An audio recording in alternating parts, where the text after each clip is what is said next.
बिहार की राजनीति भी गजब दौर से गुजर रही है। दो अलग अलग पार्टियां, दोनों एक दूसरे के विरोधी, दोनों एक दूसरे को हराने के लिए तत्पर, लेकिन दोनों के स्टेटमेंट एक सा हो रहे हैं।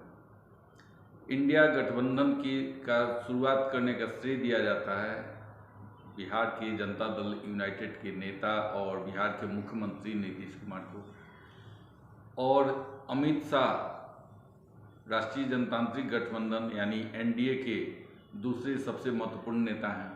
लेकिन दोनों का जो वक्तव्य आ रहा है वो ऐसा मिलता जुलता है जिसको देख करके समझना बड़ा मुश्किल हो रहा है कि आखिर ये दोनों की राजनीति क्या है। अभी कुछ ही दिन पहले जब बिहार के दौरा पर अमित शाह आए हुए थे तो उन्होंने लालू यादव के शासनकाल की गलतियों को तो दिखाया, उस समय के बिहार को याद किया। उस समय जो गुंडागर्दी होती थी, जो अपहरण होता था, जो कुव्यवस्था थी, उसकी चर्चा तो की, लालू यादव के भ्रष्टाचार की चर्चा की। लेकिन अमित शाह ने नीतीश कुमार के प्रति एक सॉफ्ट रवैया अपनाया। नीतीश कुमार पर उन्होंने वैसा कोई अटैक नहीं किया जिससे कहा जाए कि नीतीश कुमार की राजनीति पर कोई असर पड़ता। और उस समय अमित शाह ने ही ये भी कहा था कि हो सकता है कि बिहार में चुनाव जल्दी हो। चुनाव जल्दी हो इसका मतलब कि बिहार विधानसभा का चुनाव और लोकसभा का चुनाव साथ साथ हो जाए तो कोई आश्चर्य नहीं। अब ये अमित शाह ने क्या सोचकर कहा ये तो हो जाने, लेकिन अभी बिहार के राजनीतिक गलियारों में भी ऐसी चर्चा होने लगी है कि शायद लोकसभा चुनाव के साथ ही बिहार विधानसभा का भी चुनाव हो, और इसके लिए नीतीश कुमार ने अपने कार्यकर्ताओं को निर्देश दे दिया है। कल अधिकारियों के साथ एक बैठक की नीतीश कुमार ने, और उनमें जो योजनाएं अधूरी हैं, जो अभी योजनाएं चल रही हैं पूरी नहीं हुई हैं, उसको यथाशीघ्र पूरा करने का निर्देश दिया। इसके बाद ये कयास लगाने जा रहे हैं कि शायद बिहार विधानसभा भंग होने वाली है, और इसको बल तब मिलता है जब नीतीश कुमार ने भी अपने कार्यकर्ताओं को कहा कि चुनाव समय से पहले हो सकता है। तो उस समय लोगों को लगता था कि वो लोकसभा चुनाव की बात कर रहे हैं, लेकिन अब ये स्पष्ट होने लगा है कि लोकसभा चुनाव की बात नहीं, बल्कि वो बिहार विधानसभा के चुनाव की बात कर रहे हैं। और ऐसे तर्कों में इसलिए दम दिखाई देता है क्योंकि जब 2020 में चुनाव हुआ तो उस समय बिहार विधानसभा में जनता दल यूनाइटेड की शक्ति काफ़ी कम हो गई। एक समय था जब जनता दल यूनाइटेड राष्ट्रीय जनता दल से भी बड़ी पार्टी हुआ करती थी, लेकिन अभी की स्थिति है कि मात्र 44 विधायक उनके हैं। तो नीतीश कुमार को लगता है कि राष्ट्रीय जनता दल के साथ बहुत दिनों तक राजनीति नहीं की जा सकती, क्योंकि उसके चलते बिहार में जो गुंडागर्दी शुरू हो गई है। अभी रिपोर्ट आ रही है कि पटना हो या गया, कहीं पर भी किसी को अगर घर बनाना है तो जैसे 90 के दशक में रंगदारी देनी पड़ती थी, आज भी किसी को भी कोई नया घर बनाना है तो उसके लिए लोकल जो गुंडे हैं उन्हें रंगदारी देनी पड़ रही है। उसकी अमाउंट कहीं 50,000 तो 5 लाख तक है। जो गया की न्यूज आई है वो 5 लाख की है, और पटना से भी कुछ ऐसी ही खबरें आ रही हैं। तो ऐसी गुंडागर्दी के माहौल में नीतीश कुमार अपने आप को बहुत ही असहज महसूस कर रहे हैं, और वो जो सोच करके गए थे अलग गठबंधन बनाने, कांग्रेस को शामिल करेंगे और एक मेन फ्रंट बनाएंगे जो नरेंद्र मोदी की सरकार को उखाड़ फेंकेगा। उनका आकलन था कि अगर 100 सीटों पर नरेंद्र मोदी को हरा दिया जाए तो फिर भारतीय जनता पार्टी सत्ता से बेदखल हो जाएगी, और तब जो अनिश्चितता की स्थिति होगी, उस अनिश्चितता के माहौल में शायद उनके लिए प्रधानमंत्री पद की स्थिति तैयार हो सके। लेकिन पटना के बाद जैसे ही INDIA गठबंधन की बैठक पटना, बेंगलोर और मुंबई पहुंची, मुंबई पहुंचते पहुंचते नीतीश कुमार के अरमानों पर पूरी तरह से पानी फिर गया।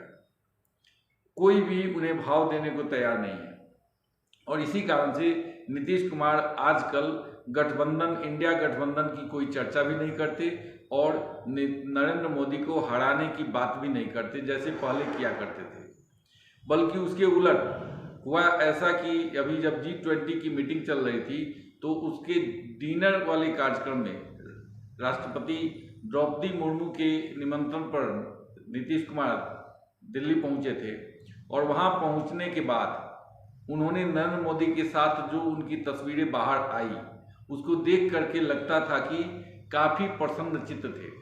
यानी नीतीश कुमार और नरेंद्र मोदी के बीच कुछ ऐसा डील हुआ है जिसके चलते नीतीश कुमार काफ़ी खुश दिखाई दे रहे थे।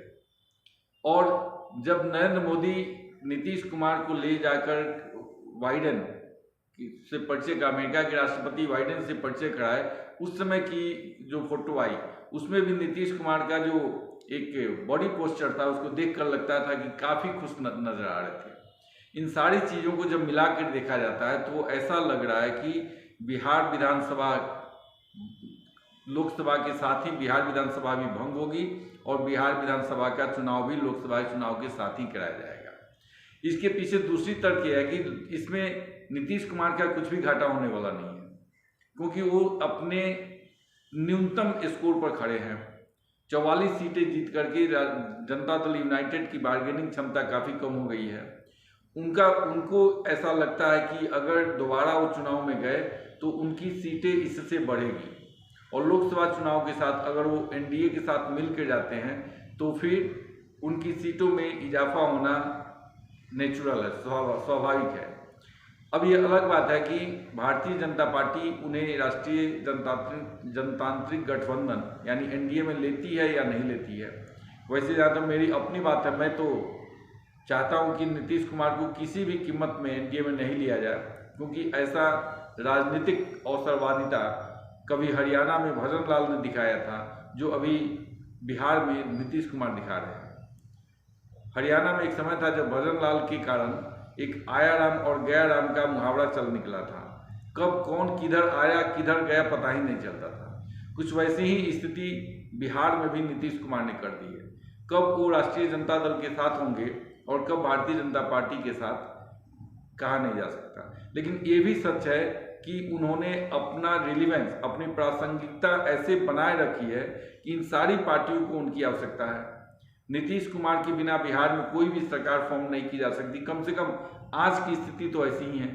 आज की परिस्थिति में बिना नीतीश कुमार के समर्थन की कोई भी सरकार बिहार में नहीं बन सकती।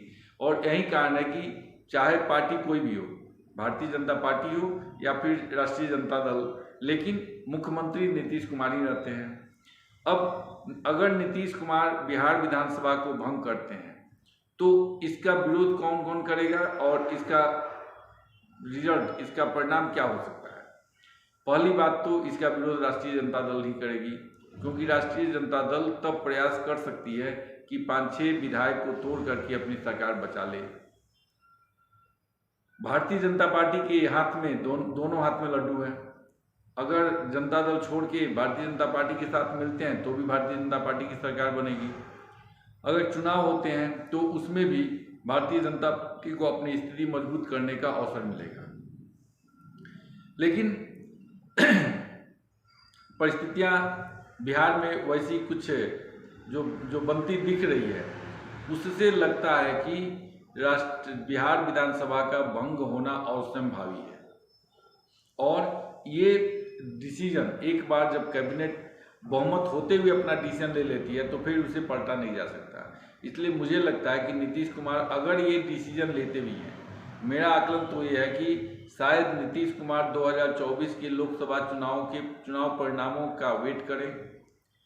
अगर उसमें भारतीय जनता पार्टी जीत के आती है तब तो निश्चित प्राय है कि राष्ट्रीय जनता दल को छोड़ के वो फिर चाहेंगे कि भारतीय जनता पार्टी के साथ मिलके बिहार विधानसभा के चुनाव लड़ें। लेकिन अगर किसी कारणवश अगर कुछ सीटें कम हो जाती है और किसी को बहुमत नहीं मिलता तो वैसी कंडीशन में नीतीश कुमार ये अपेक्षा रखेंगे कि शायद और पार्टियां उन्हें प्रधानमंत्री पद का उम्मीदवार बना दे। हालांकि ऐसा होता दिखता नहीं है, क्योंकि जब एक उन्हें संयोजक तो जो गठबंधन नहीं बना रहा है वो उन्हें प्रधानमंत्री पद का उम्मीदवार बनाएगा इसकी ये सोचना भी कम से कम मूर्खता है।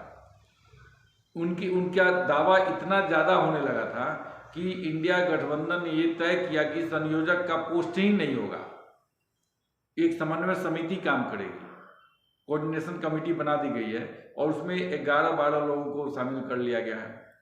तो ये ऐसा इसलिए हुआ क्योंकि संयोजक के लिए उधर कांग्रेस के मल्लिकार्जुन खड़गे भी दावा कर रहे थे और इधर नीतीश कुमार भी। परिस्थिति जो भी हो, लेकिन आने वाले दिन में अगर लोकसभा चुनाव के साथ ही बिहार विधानसभा का भी चुनाव हो जाए तो किसी को आश्चर्य नहीं होना चाहिए। और इसका संकेत गृह मंत्री अमित शाह भी दे रहे हैं और नीतीश कुमार ने अपने कार्यकर्ता पूर्व सांसद विधायकों को भी कहा है। और कल ही जब अधिकारियों के साथ जो उनकी बैठक हुई उनमें उनको स्पष्ट निर्देश दिया है कि यथाशीघ्र जो लंबित काम है, लंबित योजनाएं हैं, उसे पूरा किया जाए ताकि चुनाव में ये लोगों को अपनी उपलब्धि दिखा सके।